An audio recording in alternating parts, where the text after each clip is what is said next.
You have called me here to give this lecture in honor of Ashok ji. I am honored.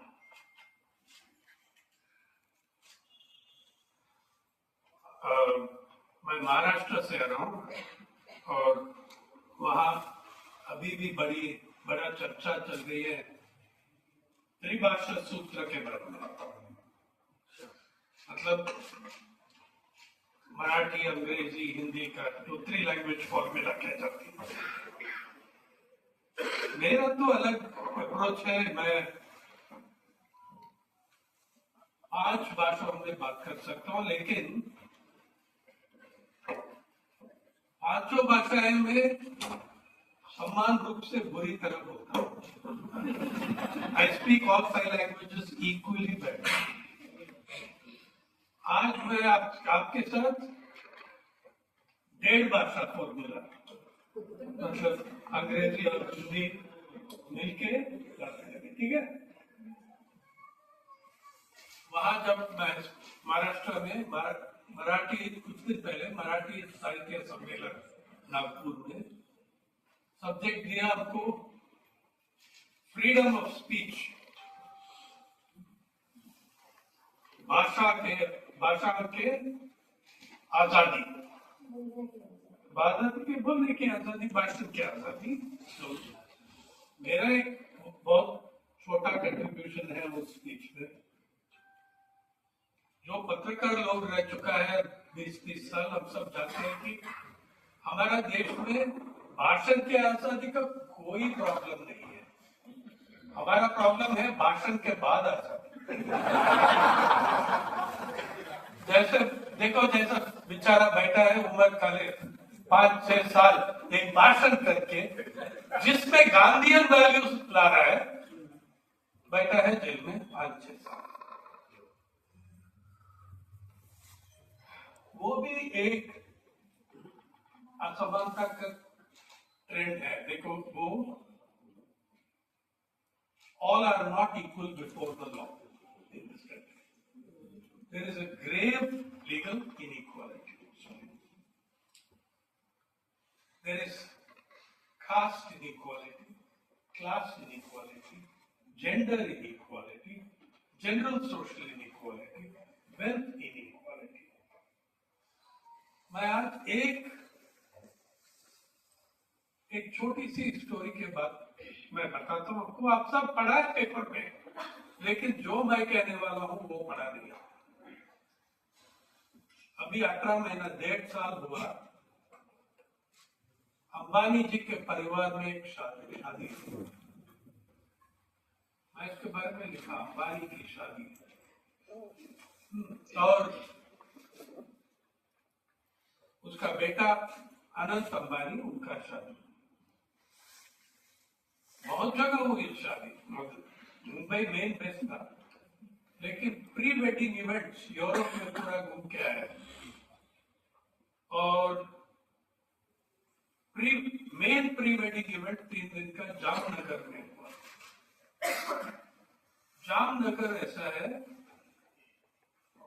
छोटी सी airport है, छोटी सी airport. आपको Lucknow airport दिखता है, आपको एक मेगा एयरपोर्ट है, उसको अगर आप जामनगर देखेंगे। लेकिन 3 दिन के अंदर जामनगर को इंटरनेशनल एयरपोर्ट स्टेटस दिया था। 3 दिन के अंदर। और एयर ट्रैफिक कंट्रोल, इसलिए कि इतना प्राइवेट लग्जरी जेट्स आया था और वो बड़ा ट्रैफिक था। एयर ट्रैफिक कंट्रोल किसने किया? वहां बेचारा एक आदमी बैठता है जामनगर एयरपोर्ट में, तो जितना प्राइवेट लग्जरी जेट सब आ गया, तो एक ट्रेंड कॉम्पिटेंस चाहिए उसको हैंडल करने के लिए। इंडियन एयरफोर्स ने किया। The Indian air force conducted the air traffic control of Jamnagar Airport for the day of the Ambani meeting.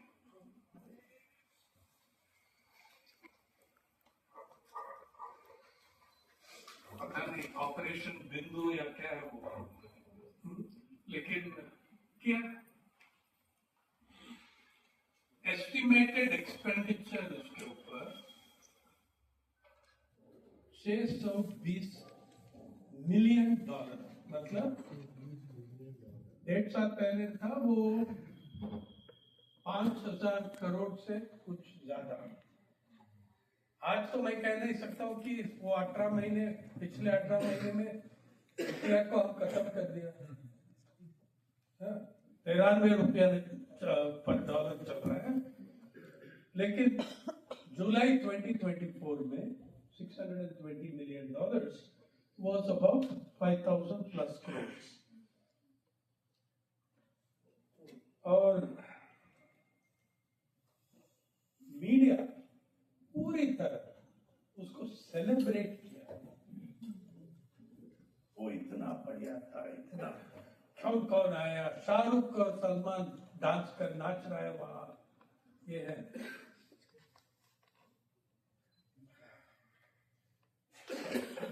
मैंने सोचा देखो, आप ये देखिए,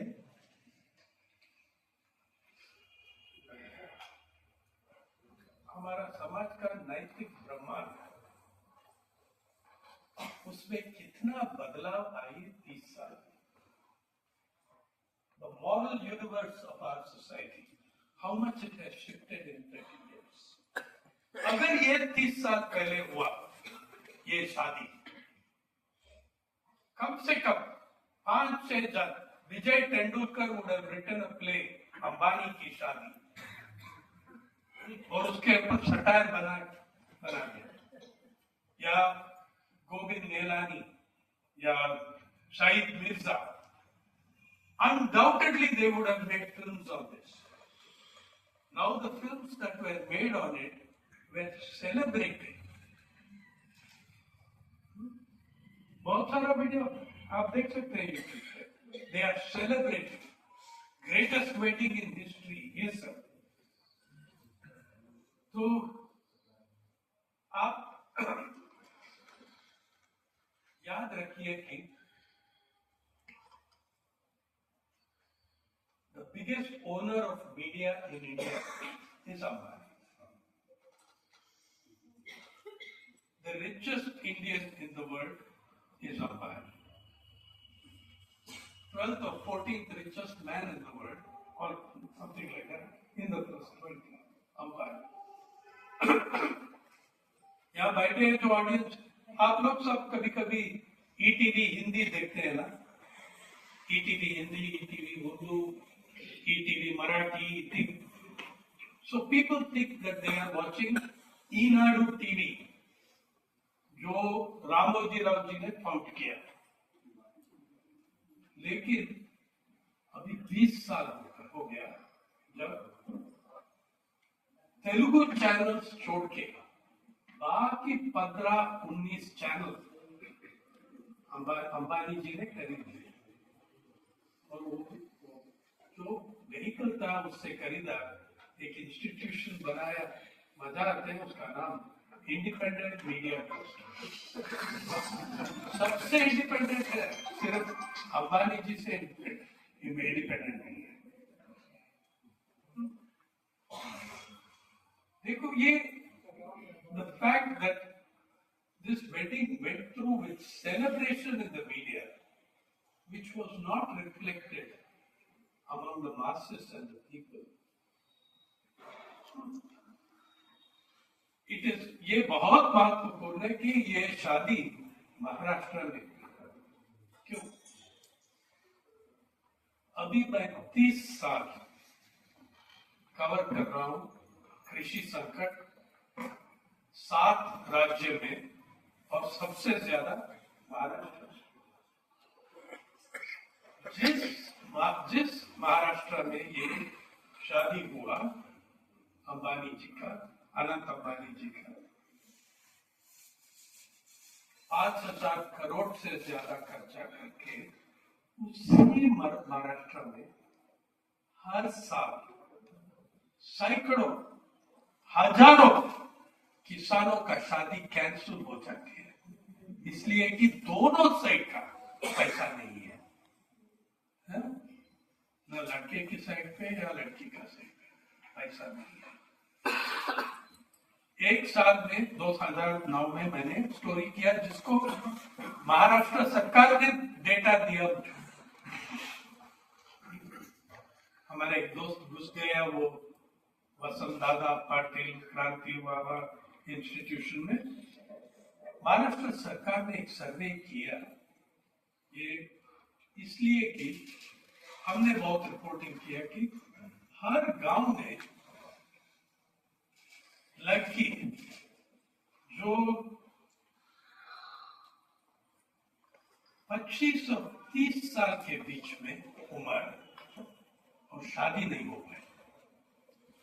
देखो अगर गांव में आप लड़की हो, अगर आपको 22 साल तक नहीं होगा, you are over. There were girls 25 to 30 sitting there. तो हमने सरकार को actually the order came from Delhi to Mr. Vilasrao Deshmukh, कुछ करो, इसलिए कि राहुल गांधी गया वहां विदर्भा में एक बार और ऑर्डर किया और ये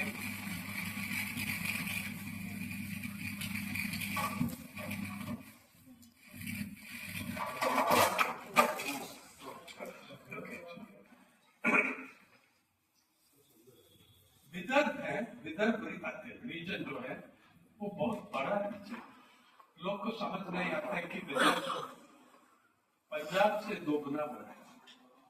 पंजाब का 50,200 स्क्वायर किलोमीटर, विदर्भ का 96,000 स्क्वायर किलोमीटर। केरल से 2.5 गुना बड़ा है, लेकिन सिर्फ 6 डिस्ट्रिक्ट में संकट डिक्लेयर किया और वो 6 डिस्ट्रिक्ट में जो सर्वे किया 3 लाख परिवार ओपनली डिक्लेयर किया कि हमारा बेटी का शादी नहीं कर सकते। We are unable to get our girls married, we do not have the money. तो 3 लाख परिवार मतलब 3 लाख लड़की नहीं, 3 लाख परिवार में 5 लाख लड़की भी हो सकती। देन हमने जब इन्वेस्टिगेट किया, जेडी हर्डिकर ने, मैं, ये भी निकला कि बहुत सारा आत्महत्या में ये एक फैक्टर था कि बेटी का शादी नहीं कर पाए, वो ह्यूमिलिएशन से लोग आत्महत्या करते हैं। तो देखिए एक तरफ उसी राज्य और अंबानी की शादी से वो 1 घंटा का फ्लाइट है जहां वो आत्महत्या चल रहा है, जहां वो शादी कैंसिल हो रहा है। जिस राज्य में हजारों किसानों का शादी कैंसिल हो रहा है, उसमें आप एक 5,000 करोड़ का शादी लगाया और एक भी अखबार, एक भी आधा सा एडिटोरियल नहीं, 10 पैसा का एडिटोरियल कमेंट नहीं किया।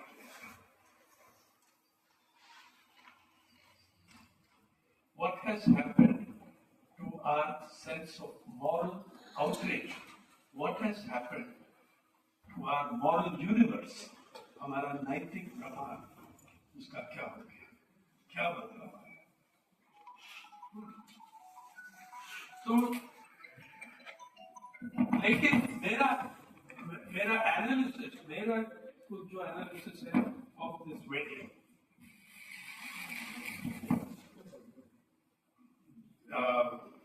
मेरा एनालिसिस है कि ये एक सिर्फ शादी नहीं है, एक शानदार व्यवसायिक निवेश। It was a brilliant business investment. Why do I say that? देखिए जो पैसा 5,000 करोड़ अंबानी जी का पूरा धन दौलत में 0.27%, 0.2% of his wealth. He is not losing much. लेकिन आप सोचिए, आप आज दिल्ली में जाइए, देख सकते हैं नॉर्थ ब्लॉक साउथ ब्लॉक के कृषि भवन में जो भी भवन है, हर दिन कॉर्पोरेट जगत का सीईओ, फैमिली मेंबर्स नहीं, वो अलग है, सीईओ ऑफ द कंपनी, हर दिन एक 5-6 सीईओ बैठा है वहां। हाँ, लखनऊ में भी वही होगा। स्टेट गवर्नमेंट जो पावर है उनके पास ये कॉर्पोरेट जगत का सीईओ बैठेगा और कंसेशन मांग रहा है। हाँ, मुझको हासदियो जंगल में 80,000 एकड़ दे चुका है। अरे यार, हमको 120,000 एकड़ और चाहिए। The wealth of Indian billionaires does not come from making or manufacturing.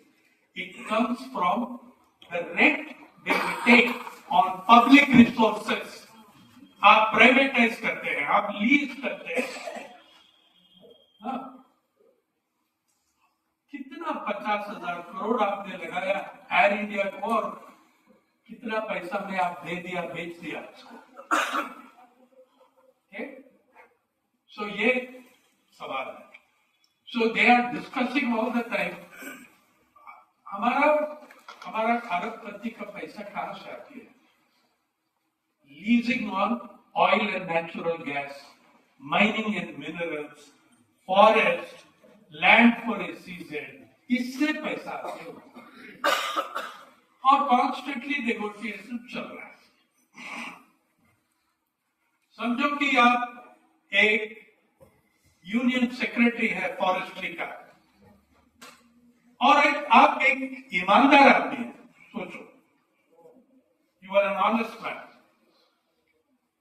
मैं CEO of Ambani group of companies या जो भी है, मैं आपके सामने, अरे यार प्रदीप जी, वो 80,000 एकड़ आपको मिला है, अभी आप 120,000 और कुछ पड़ा है यार, वो भी हमको दे दो।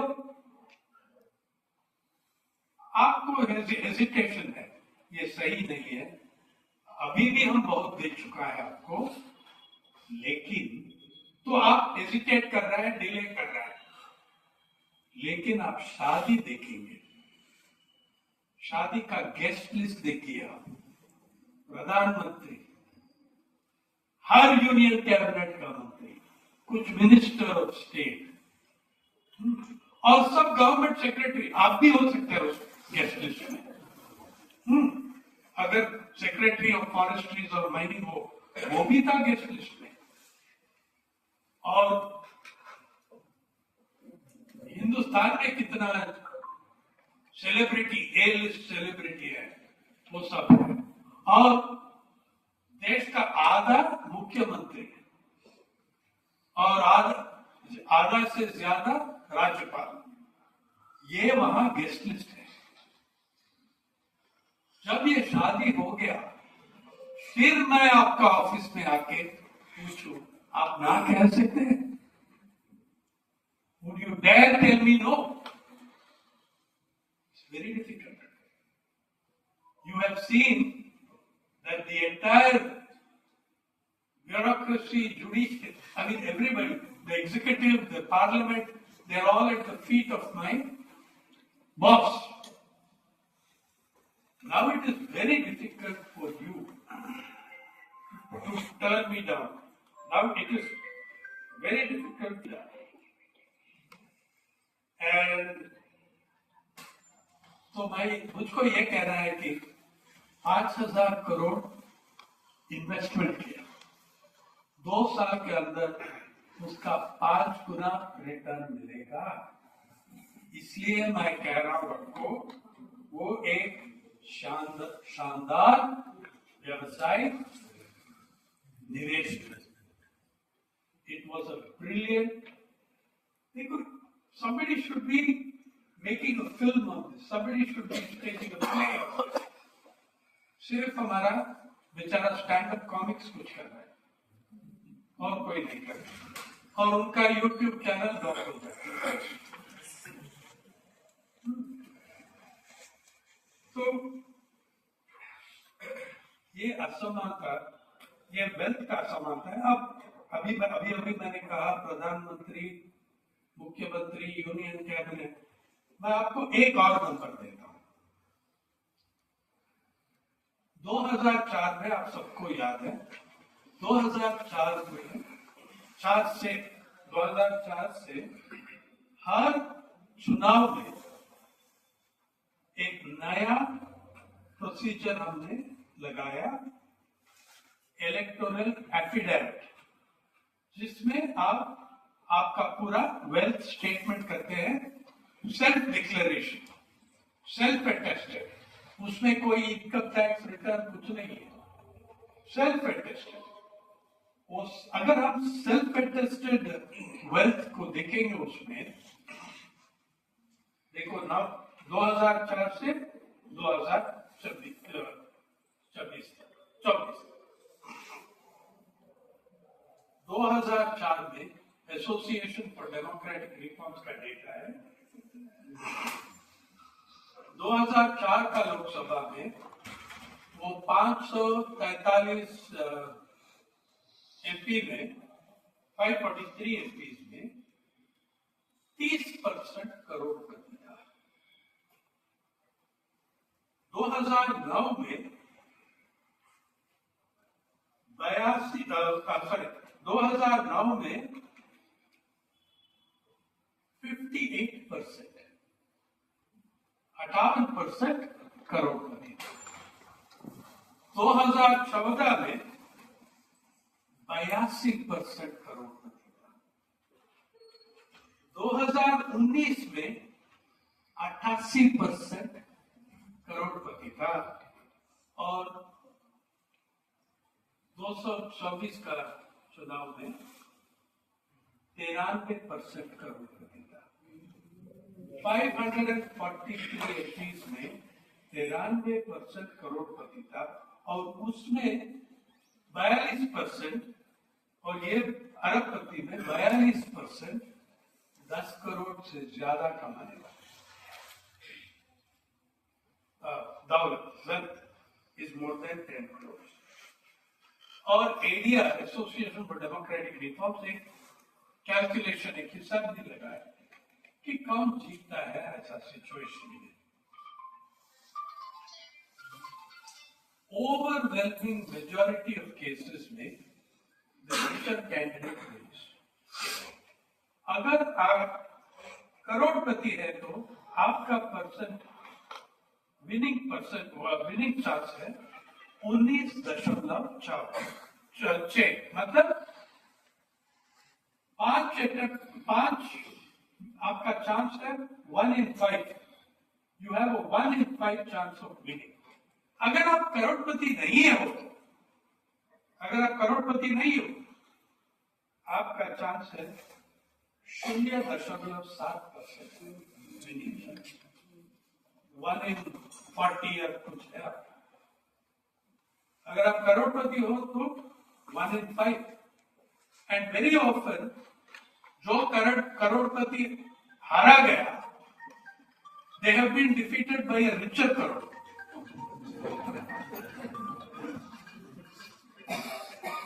देखो मैं कह रहा हूं कि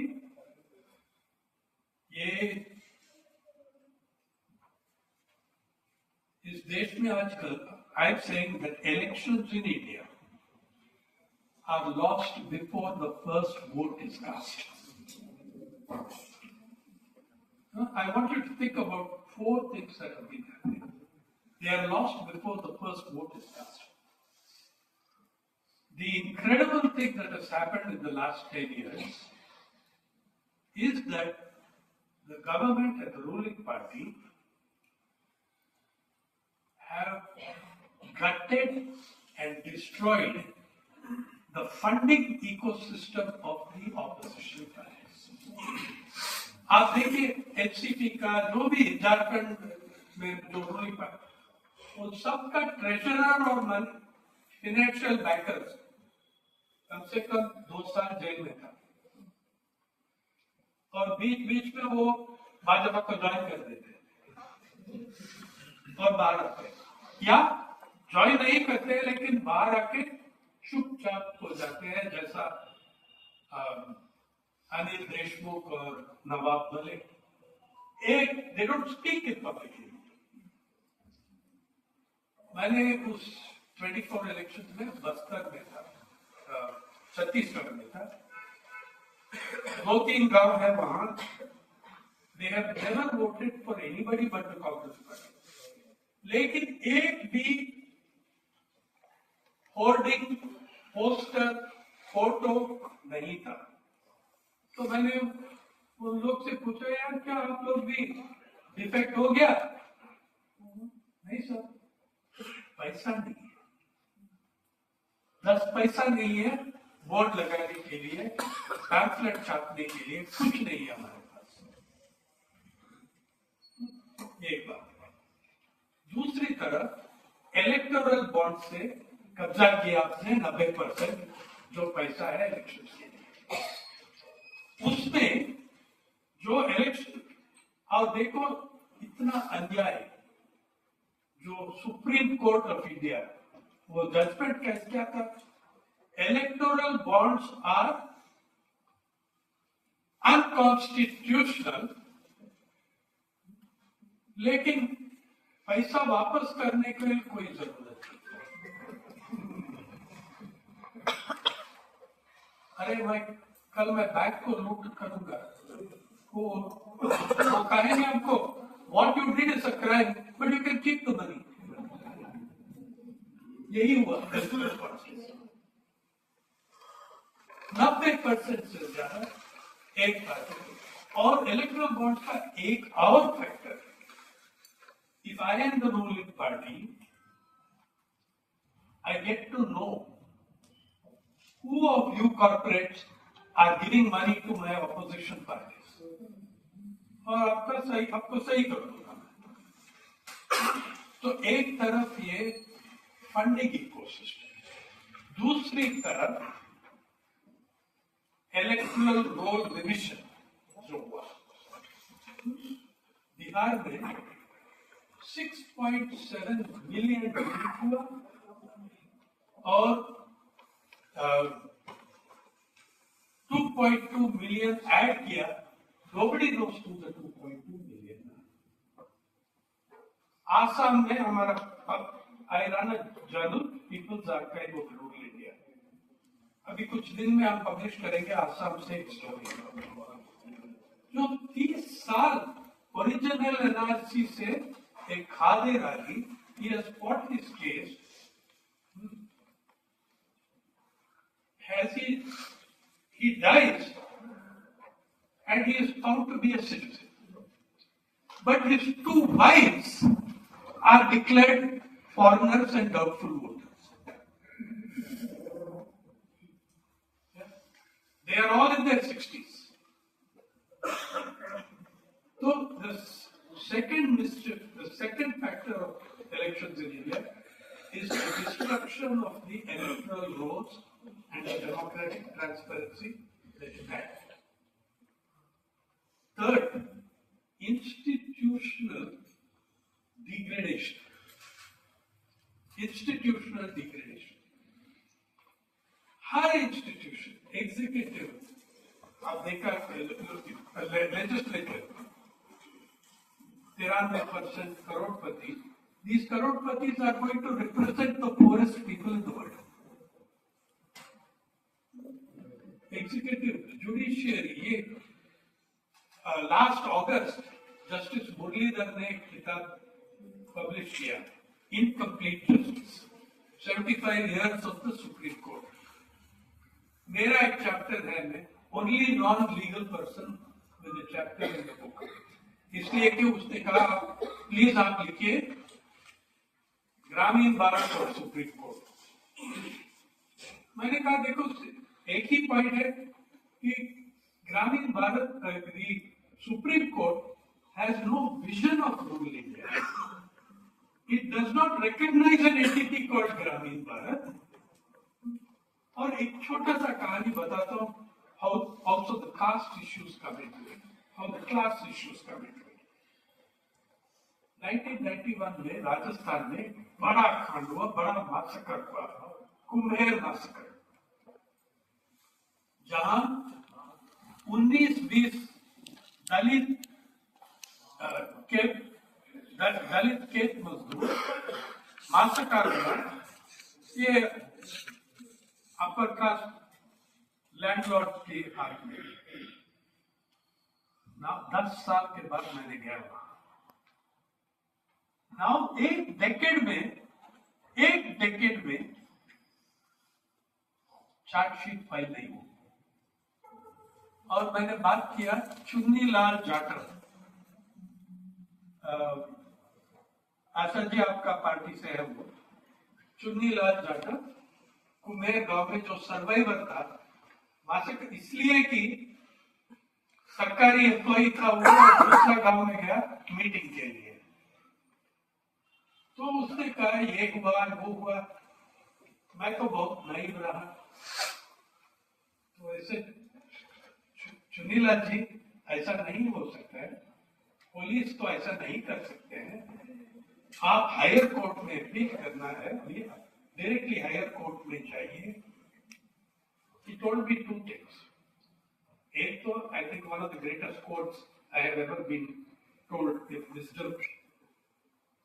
एक तो उसने बताया देखो ये सुप्रीम कोर्ट से नहीं जाने वाला है, जयपुर हाई कोर्ट से आगे नहीं जाएगा, हम सब दलित हैं। एक बात ये। दूसरी बात उसने कहा सुप्रीम कोर्ट में जितना केस जाएगा ऐसे, हाँ फिर आपका पुलिस वाले इतना नॉनसेंस कर रहे हैं, आप जाइए। उसने एक सेंटेंस में he gave me the story of India, arbitrariness, impunity। उसने कहा साईनाथ जी, all the judges of the Supreme Court do not have the power of my one local havaldar.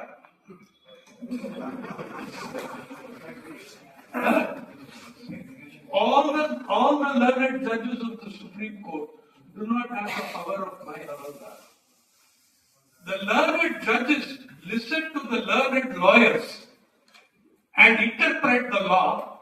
My havaldar writes his own law. बस वो 10 शब्द में 2 शब्द में पूरा बता दिया हमारा कहानी। आप देखिए पिछले साल, मुझको अच्छा लगता है कि आजकल और मीडिया में भी देखिए, ये रिक्शन देखो,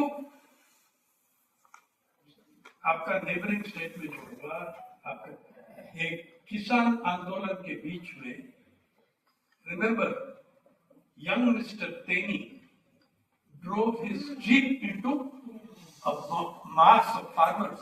9 people died that day, 5 farmers died that day.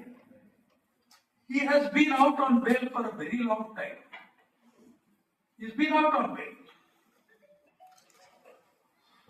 Umar Khalid, who has done no wrong to anybody, no harm to anybody, will not get bail, though in the same week, the same Supreme Court said in another case, bail is the rule, jail is the exception.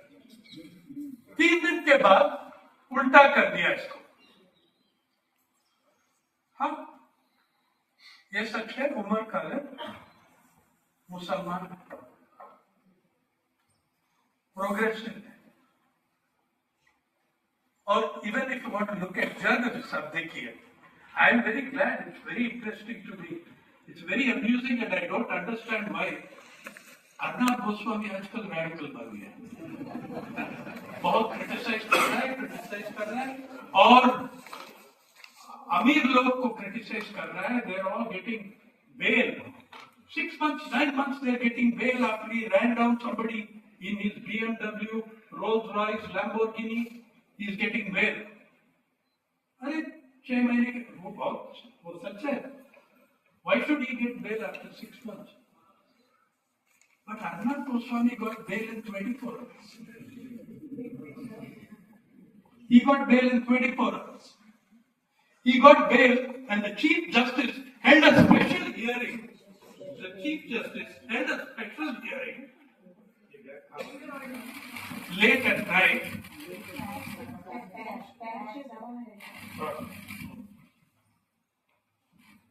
Evening hearing, and Justice Chandrachud says,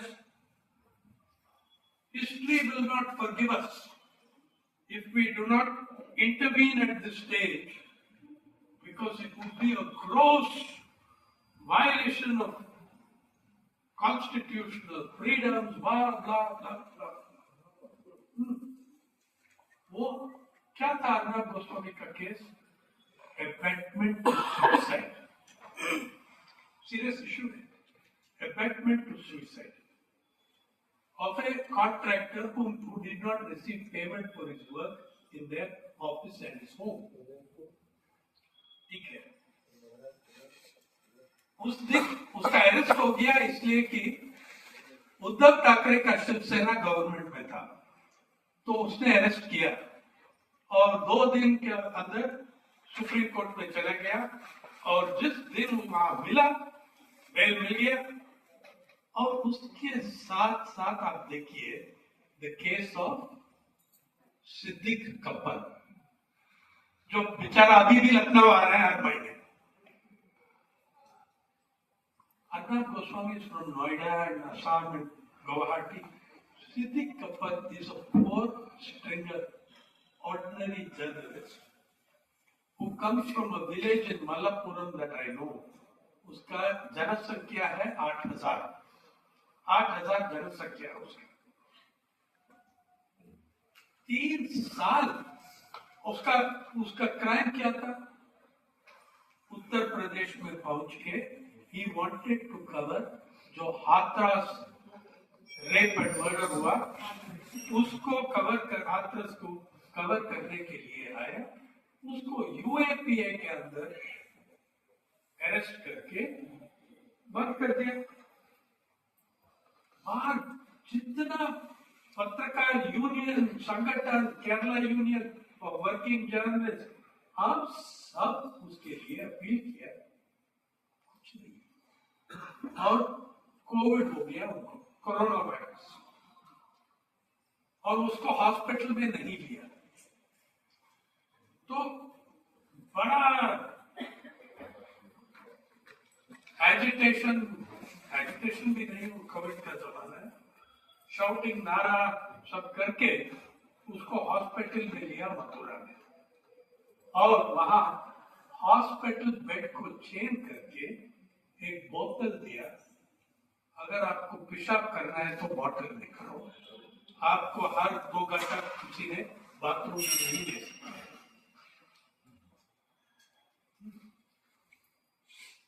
दोनों पत्रकार, एक के खिलाफ serious charges of abetment of suicide, दूसरे के खिलाफ he came to cover Hathras.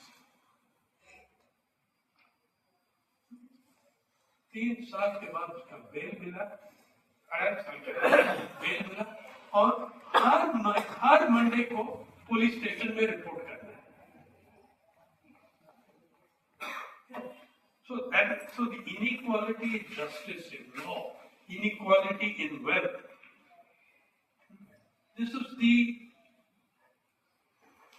देखिए जब मैंने कहा हमारा नैतिक ब्रह्मांड बदल गई 30 साल में, क्यों? इसलिए कि हमारा मेटीरियल ब्रह्मांड भी बदल गई 1991 से।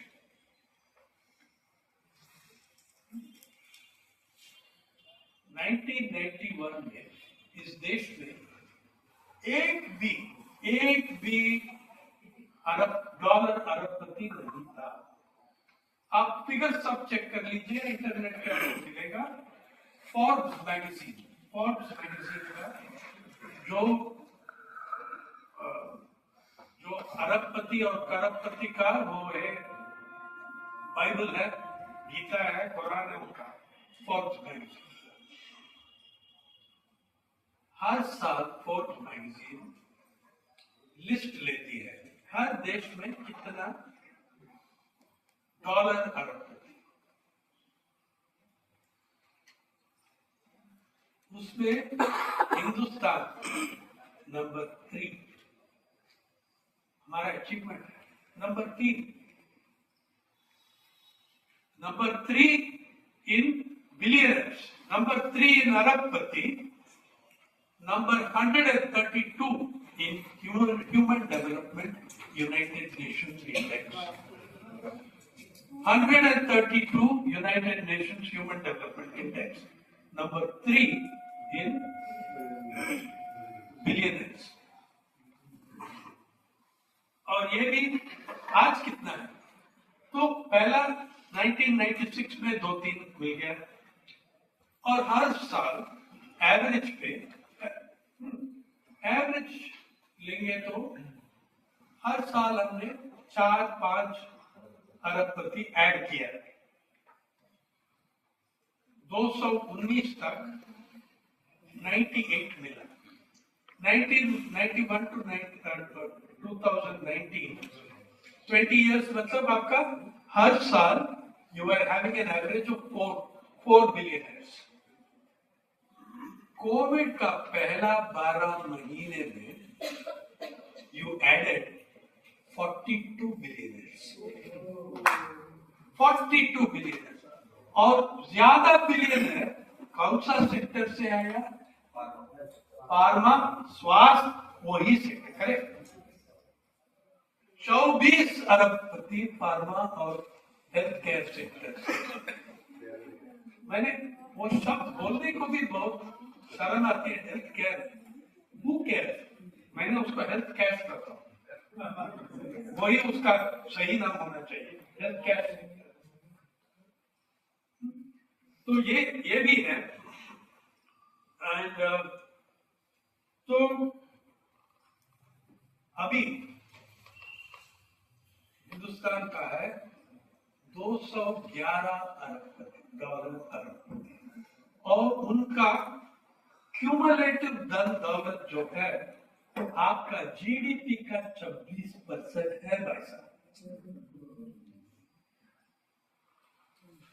आपका जीडीपी कहता है कि 3.75 ट्रिलियन, हमारा 211 है, उनका पैसा है 1.05 ट्रिलियन। इतना कॉन्सेंट्रेशन ऑफ वेल्थ, इतना कॉन्सेंट्रेशन ऑफ वेल्थ। तो मैंने सोचा कि देखो कैपिटलिज्म ऐसा चीज है। हमारा जेएनयू डेज से हमारा जो इकोनॉमिस्ट दोस्त है, कुछ लोग ऐसा ही रहा, रैडिकल प्रोग्रेसिव, कुछ लोग डार्क साइड में घुसा गया। वो हमको एडवाइस देते हैं, देखो कैपिटलिज्म ऐसा डायनामिक चीज है, जो सही तरह से काम करते हैं, जो हार्ड वर्क करते हैं, वो अरबपति बन सकते हैं। अरे मुकेश अंबानी क्यों, आप भी बन सकते हैं। और उस दिन से मैं हर हफ्ते वो लिस्ट को देखता हूँ, अगर मेरा नाम भी आ जाए। तो देखिए, आप ये फंडामेंटल प्रीमाइस ऑफ कैपिटलिज्म सोच के आप थोड़ा रिफ्लेक्ट कर लीजिए। अगर anyone can, अगर those who do hard work become billionaires, तो मेरे अंडरस्टैंडिंग में भारत का, ग्रामीण भारत का हर महिला बिलियनर होना चाहिए।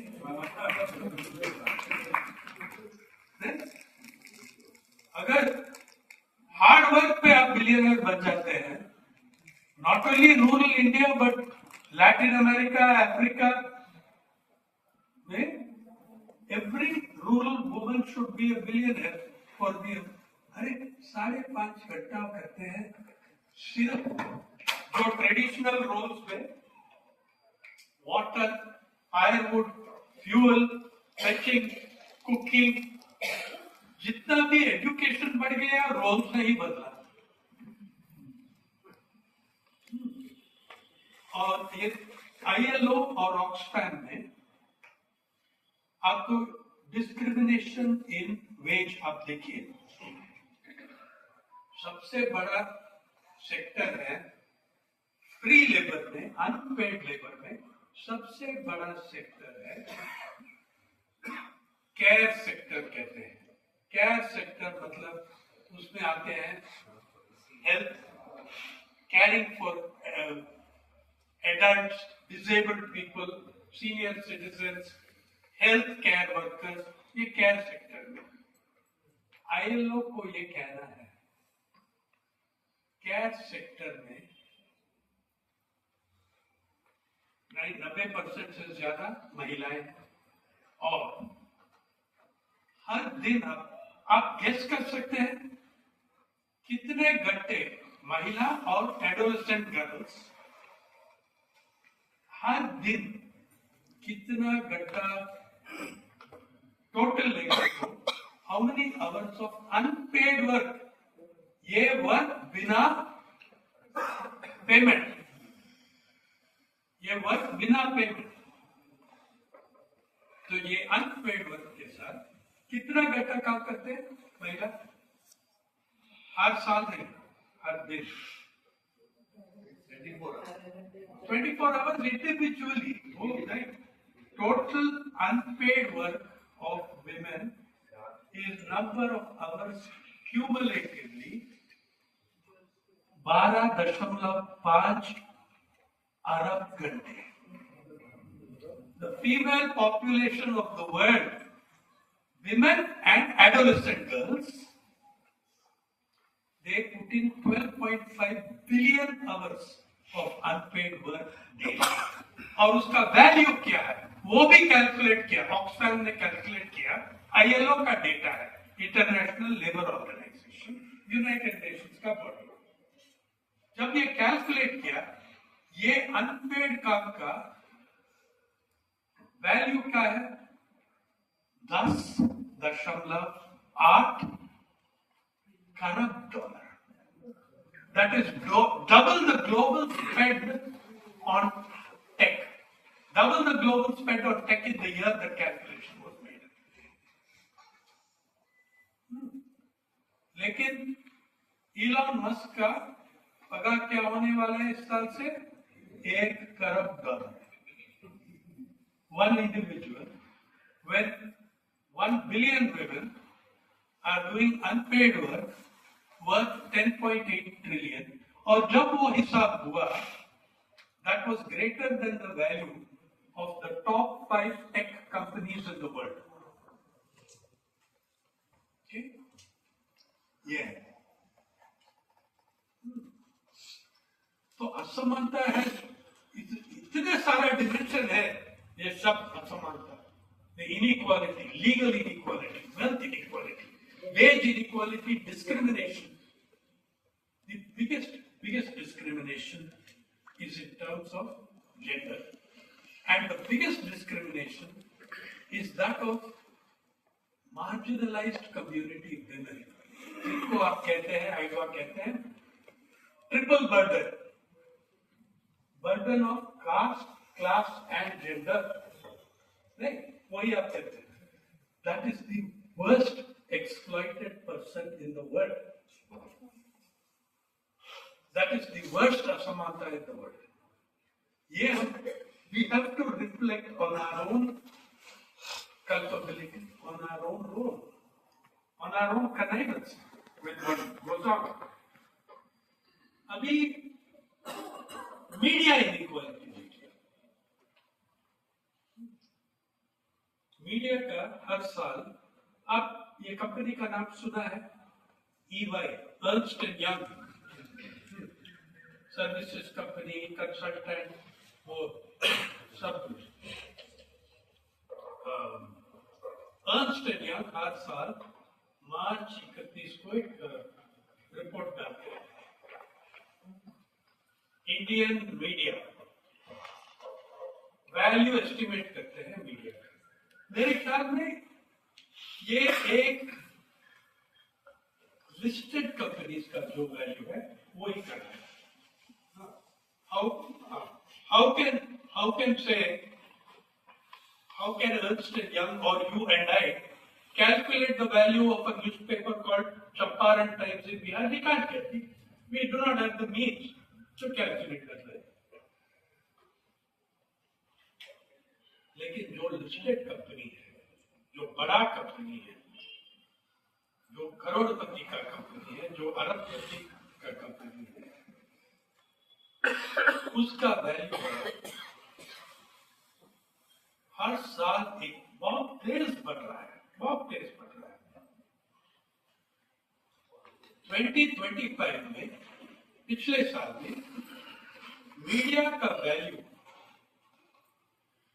2.7 खरब रुपया, 2.7 trillion rupees is the value of Indian media.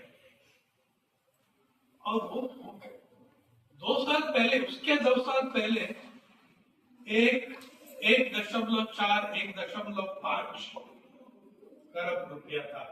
कैसा बढ़ गया इतना जल्दी? 1 दिन और 1 रात में बढ़ गया. जब मुकेश अंबानी जी जियो और डिज्नी हॉटस्टार का मर्जर करके एक डील का वैल्यू था 8.5 अरब डॉलर. तो एक ट्रांजैक्शन में इंडियन मीडिया का वैल्यू 32% बढ़ गई. 28 या 32% के बीच में बढ़ गई एक ट्रांजैक्शन में. डिज्नी और जियो हॉटस्टार, अभी आप सबका ऐप है जियो हॉटस्टार, वो जियो प्लस डिज्नी हॉटस्टार, जियो हॉटस्टार करते हैं. जो आदमी 19 ईटीवी चैनल्स को भी यूज करते हैं. इसलिए अडानी साहब भी पहुंच गया अभी, एनडीटीवी, क्वीन, वो भी पहुंच गया. और ये मीडिया वाले भी बाकी सेक्टर्स में घुस रहा है. देखो, आप हर इलेक्शन में देख रहे हैं सरकार जैसा महिलाएं के 10,000 रुपया, महिलाओं को 6,000 रुपया, हर चुनाव में डिक्लेरेशन हो रहा है. आप कभी सोचा कि ये पैसा कहां से आ रहे हैं? मैं बता रहा हूं ये पैसा कहां से आ रहा है. आप काट रहा है इस पैसा आंगनबाड़ी से, आईसीडीएस से, बालवाड़ी से, उन सबसे काट के जो universal programs, compulsory mandatory programs for महिला जो है, उससे पैसा काट के आप 5,000. And because our poverty is so great, people are grateful. इतना तो मिला, इतना, but it is destroying. देखो, mid day meals, ICDS, anganwadi, ये सब प्राइवेटाइज हो रहा है. आज अक्षय पात्रा, कल भी चिट्ठी मिली उसे, अक्षय पात्रा का.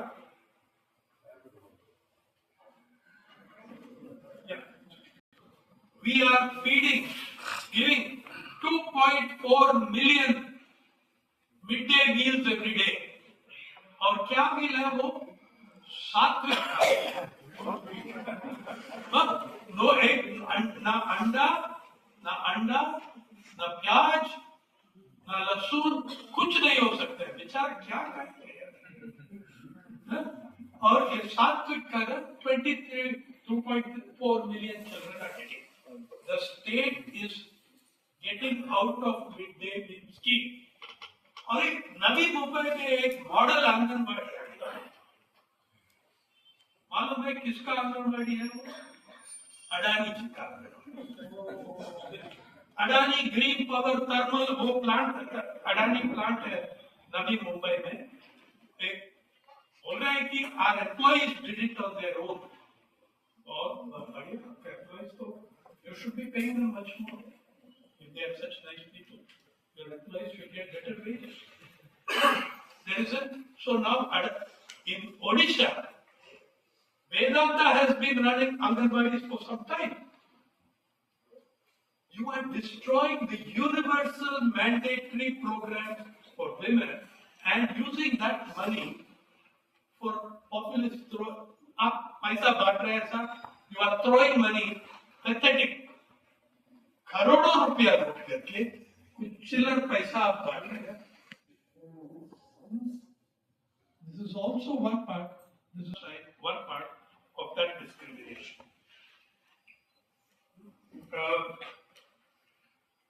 Then you have, so when whichever way you look at it, media inequality may come to किसान. आपका मीडिया कभी आपको कहा जो दिल्ली के द्वार पे जो आंदोलन हुई 2020 नवंबर से 2021 नवंबर तक किसी भी अखबार एडिटोरियल चैनल आपको बताया कि पिछले 30 साल में ये दुनिया का सबसे बड़ा आंदोलन है न्याय के लिए.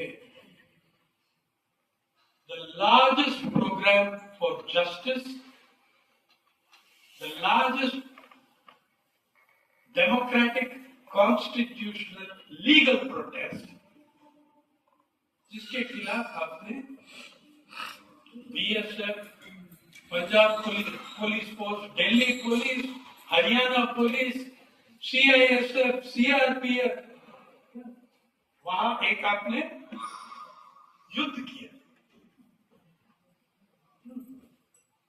आज तक एक भी अखबार या चैनल या वेबसाइट जो कॉर्पोरेट जगत का मीडिया का वेबसाइट, एक भी वेबसाइट वो तीनों कानून का पूरा टेक्स्ट पब्लिश नहीं किया. They kept supporting it. Indian express जो जर्नलिज्म ऑफ करेज है, उनका एडिटोरियल एक पेक्यूलियर स्टाइल है. पहले सरकार को डांटते हैं. सरकार has been very bad. They have not sought to speak and convince the farmer. ये तो देहाती लोग हैं, समझा दो सही. They don't understand. Farmer understands much better than any of us what is going on. They may not understand clause 1 or clause 6, but they know that we are looting them. That's all you need to know. And Express would write this sympathetic editorial of the Antme paragraph. However, the laws are very good. They should not be withdrawn. The laws are very good and should not be withdrawn. अरे अगर ये law इतना अच्छा है तो पूरा आपका अखबार में छापो. क्या है कानून का पूरा टेक्स्ट दे दीजिए. I am proud to say People's Archive of Rural India was the first and the only publication to put the full text of the law with annotation. Okay? And also I want to tell you about People's Archive of Rural India. We publish हर दिन 15 भाषाएं में publish करते हैं, including Hindi, Bhojpuri, Chhattisgarhi. And from March we will add Sindhi also, because our aim is first that we should publish in all the languages of the 8th schedule of the Constitution. And so, I mean, और inequality का जो बात है वो तो पहले farmer और उसके बाद भाषा है इनइक्वालिटी के बारे में. फार्मर ये जब ट्रंप ने टैरिफ्स लगाया, पहले आपको ये आप जानते हैं कि जो मैंने कह रहा हूं वो सच है. Media never told you this is the largest struggle for justice in the world in 30 years. और ये भी है organized at the height of coronavirus. अरे 720 किसान मर गए वो कैंप्स में कोरोना वायरस से, हाइपोथर्मिया से। एक 80 साल बूढ़ा किसान को आप वाटर कैनन लगा के उसको मार रहे हैं, कैसा जिंदा रहेगा वो? Why will he not die? The world's largest movement for justice before that, जिसको बहुत पब्लिसिटी मिला, वो occupy wall street in New York.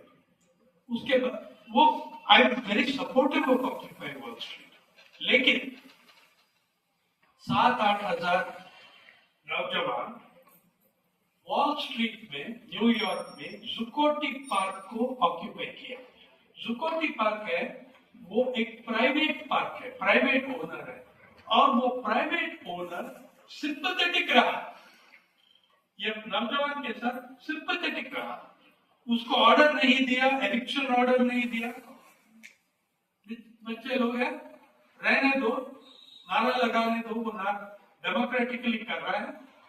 लेकिन मेयर ऑफ न्यूयॉर्क ऑर्डर दिया, NYPD, न्यूयॉर्क पुलिस डिपार्टमेंट, 9 हफ्ते के बाद हटा दो उसको, थ्रो आउट द स्कम्बैग्स, और 24 घंटे से कम में उन सबको निकाल दिया पार्क से।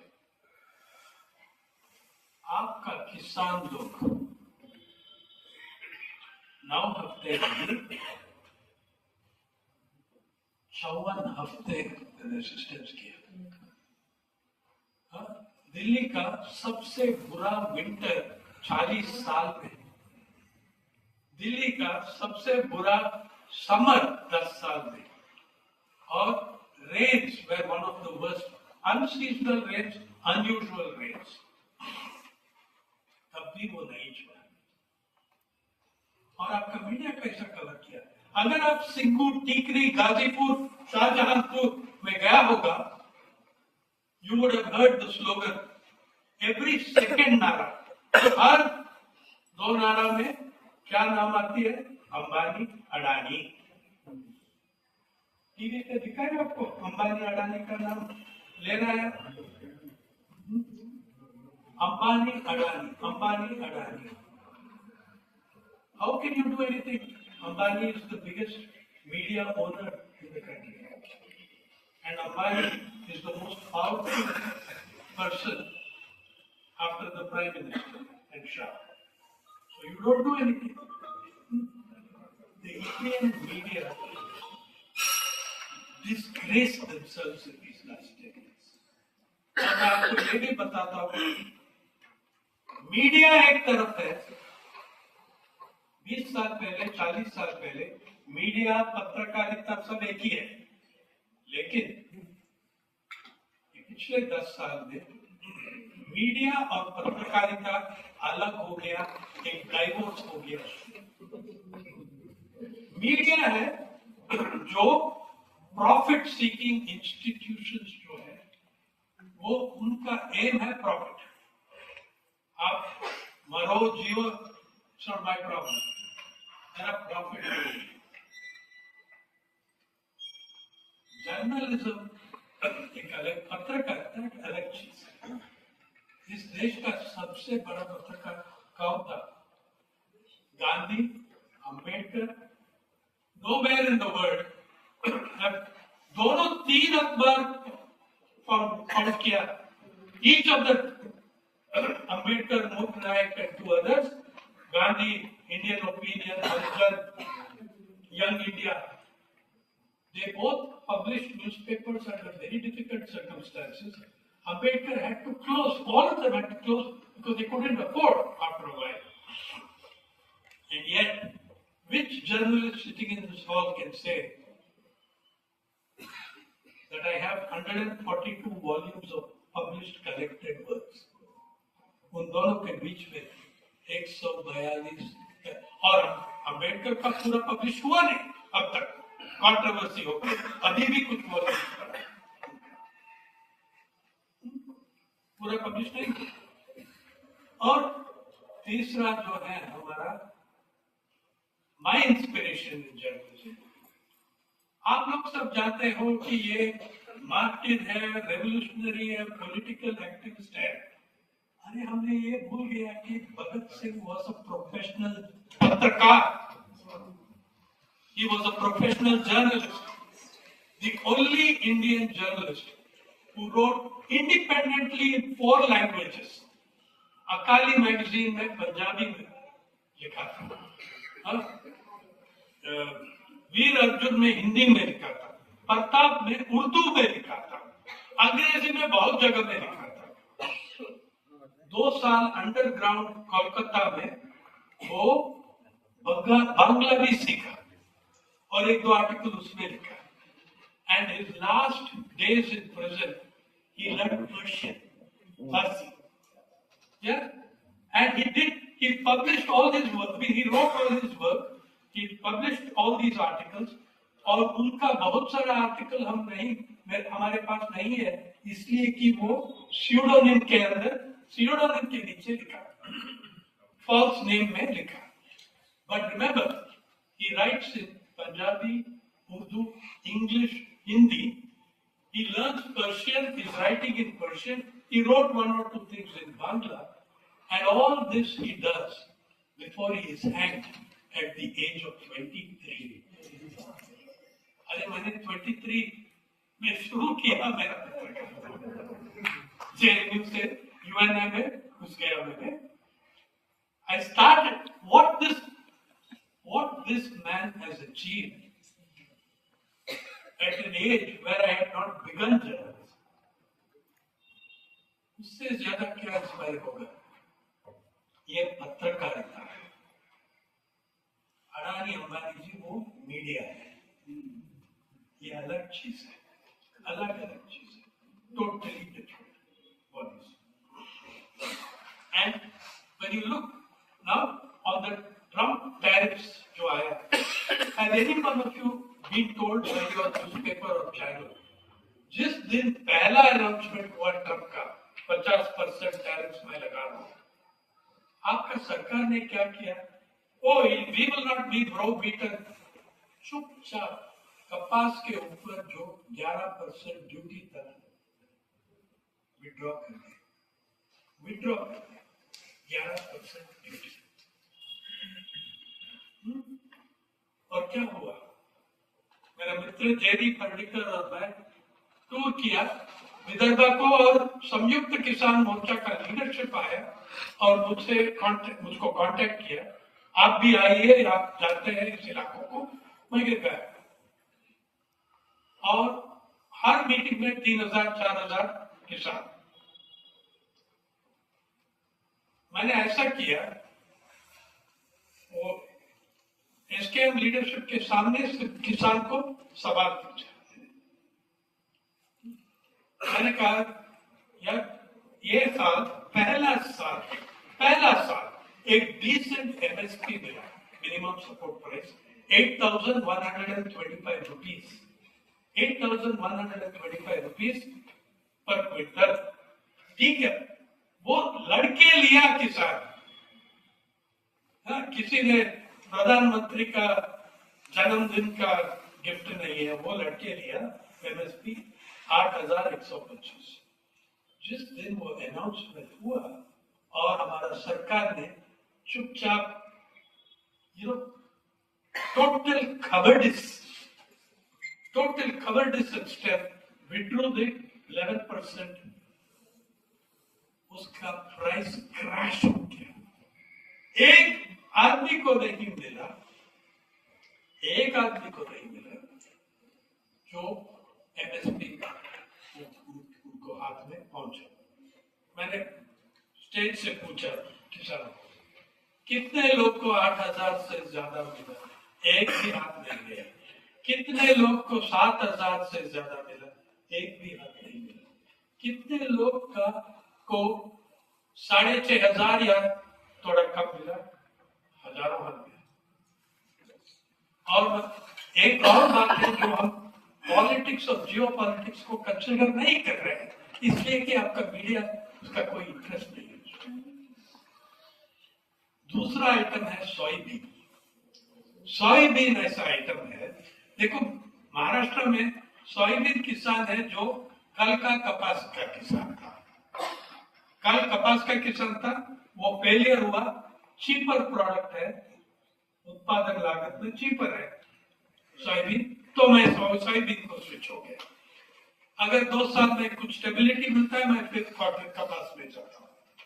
अभी यूनाइटेड स्टेट्स ने चाइना के ऊपर 145% बोल दिया। चीन ने सिर्फ ये इतना तो कहा, ठीक है आपका आइटम हम खरीदेंगे नहीं, दूसरी जगह से लेते हैं। और यूएसए के सबसे बड़ा एक्सपोर्ट तो चाइना क्या है? सोयाबीन। पिछले साल तो 16 अरब डॉलर का एक्सपोर्ट होने वाला था, लेकिन कैंसिल हो गया। चीन ने मेक्सिको, ब्राजील, अर्जेंटीना से लिया। और मैंने किसान से पूछा, अगर उनके हाथ पे अभी 16 अरब डॉलर सोयाबीन पड़ा है, मैंने कहा यार कहां डंपिंग करेंगे, किस सिर के ऊपर डंपिंग करेंगे? 1000 हाथ ऐसा किया हमारा सिर के ऊपर। इतना तो जानते हैं भाई साहब, हम उनसे सीख सकते हैं। We can learn from now. और ये देखो, ऐसा कोई टैरिफ्स में कपास ये सब नहीं आते हैं। टेक्सटाइल्स, गारमेंट्स एंड अपैरल में और क्या आते हैं? अपैरल में लेदर गुड्स आते हैं। तमिलनाडु में सैकड़ों यूनिट, छोटा छोटा यूनिट लेदर टैनरीज, ये सब बंद हो गया। हिंदू ने अच्छी तरह रिपोर्ट किया इसके बारे में। और ये लेदर का सेक्टर है, किसका सेक्टर है? दलितों का सेक्टर है। वो छोटे छोटे उनका है यूनिट्स, वो सब खत्म हो गया। हमारा इंटरेस्ट क्या है? हमारा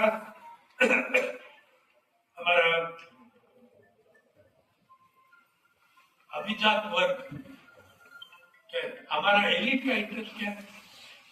H1B वीजा, बड़ा फार्मा, और आप इसके बारे में पढ़ते हैं। तो अब जो भी, और लास्ट में अब देखिए, जो मनरेगा कोविड की समय में मनरेगा ने it save millions of lives in this country, millions of lives. जब लोग, करोड़ों लोग शहर छोड़ के वापस गांव चले गए, क्या काम किया था उसने? मनरेगा पे काम किया था। Mahatma Gandhi national rural employment guarantee programme. अभी आपने इसको, और जब कैपिटलिज्म की बात करेंगे, मेरा एक और एक्सपेरिमेंट किया मैंने। मेरा इकोनॉमिस्ट मित्रा बोला ना हमको, अरे आप भी हार्ड वर्क करो, हाँ मेहनत करो, आप भी अंबानी बन सकते हैं। ठीक है, I said let me check, can a common man, ये बहुत बिग जोक, लेबर की, when we talk of labor, common man is 9 times out of 10 a common woman. Yeah, such. And देखो इंडियन, हमारा कृषि सेक्टर में 65% agricultural workers, खेड़ूत मजदूर कौन है? महिला है। अगर इस देश का महिला किसान और खेड़ूत मजदूर 10 दिन का स्ट्राइक पे जाएगा तो the nation starves. Please understand this. तो मैंने सोचा ठीक है, मैं कंपेयर करता हूं। Common man, we can take common Indian as somebody who is working on NREG, NREGA का वेज है 294 रुपीज एवरेज, दिन का national average of NREGA wage 294 rupees. Ambani का धन दौलत, अगर मैं चाहता हूं, if I work very hard, can I also make as much money as Ambani has made? अरे जवाब है, पॉजिटिव जवाब है, यू कैन। थोड़ा समय लगेगा, 340 मिलियन ईयर्स, लेकिन ह्यूमन रेस का लॉन्जेविटी बढ़ रहा है, थोड़ा ऑप्टिमिस्टिक है। What was our longevity lifespan at independence and what is it now? So 340 million years. Okay, I said okay, let us be more modest. This family of 5 doesn't want to accumulate as much wealth as Ambani. But can they get his salary for 1 year? How long will they take? बहुत improvement हुआ figure में. If that family of 5 works not 100 days, but 365 days, at 294 rupees, they can earn what he earned as he froze his salary at 15 crores in 2015. But they did not mention that that is his salary from Reliance. और सैकड़ों company है उनके पास, और सैकड़ों income है उनके पास, लेकिन you can do it as a family of 5 in NREGA, you can do it in 5009 years. ठीक है, तो ये है पहले यदि एंड भाई अंबानी जी का धन दौलत है, आपका कृषि बजट से, आपका अंबानी का धन दौलत जो है आपका कृषि बजट से 62 गुना बड़ा है।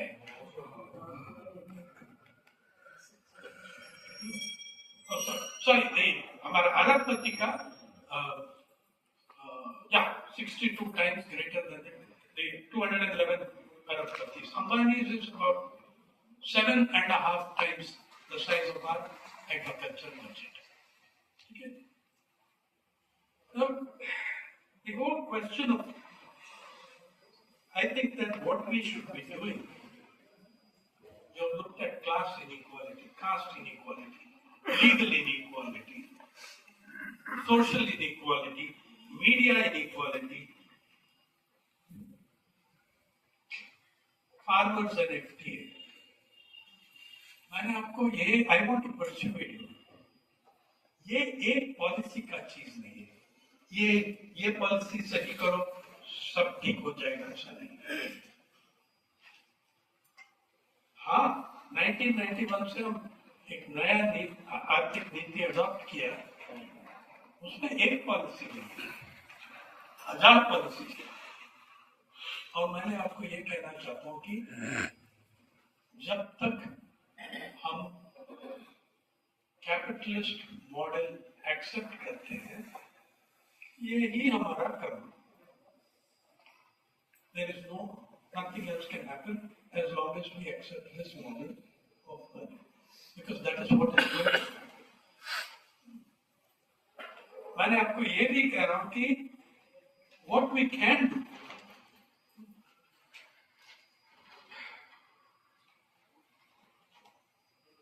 what we can do is to look at what you have done in your history. यार, आपका स्वतंत्रता संग्राम क्या चीज था? असमानता के खिलाफ था। It was against inequality. आज थॉमस पिकेटी का वर्ड इनइक्वालिटी कह रहा है कि हिंदुस्तान में जो असमानता है 2025 में, वो ब्रिटिश राज से भी ज्यादा था जो 1921 में था। It cannot be sustained. I think the first thing that अभी मैं कह रहा हूं कि देखो, कांग्रेस कह रहा है कि अगर हम पावर में आएंगे मनरेगा वापस लाएंगे। ये नहीं चलेगा। फिर एक और चुनाव होगा, एक और आदमी आएगा, वो भी मैं कह रहा हूं कि जो आपका संविधान में directive principle of state policy है, राइट टू वर्क, उसको फंडामेंटल राइट बनाइए। राइट टू फूड, राइट, जो हमने आधा आधा लिया, राइट टू एजुकेशन, जब मैंने उस समय भी, जब ये right to education very half hearted, मुझको याद आई एक old saying, you cannot be a little pregnant, you cannot be a little bit pregnant, यार अगर बच्चों को लाओ और नहीं या नहीं लाना। तो अभी जब मैंने हरियाणा में भी हमारा पारी का करस्पॉन्डेंट एक ड्राइवर का बेटी से बात किया, आपको कैसा लग रहा है, आप वो बड़ा स्कूल में जा रहा है, वो अरबपति का बच्चे हैं, आप उनके साथ कैसा इंटरेक्ट करेंगे। वो बेचारी 9 साल का बोला, मैंने कभी उनको नहीं देखा, हमको अलग बिल्डिंग में है, अलग टीचर्स लाना है, यही आपका आरटी बन गई। Right to work, right to education, अरे आपका what was the first promise? Free and compulsory education for all up to secondary level within 10 years of the adoption of this constitution. वो था आपका promise. I'm saying there are about half a dozen principles in that directive principles जो है, part 4 कहते हैं उसको, constitution, संविधान, उसका फॉर्मलाइज करके और उसके लिए लीगल सपोर्ट और प्रेसिडेंस है। In the last 50 years, Supreme Court of India has given 3 rulings.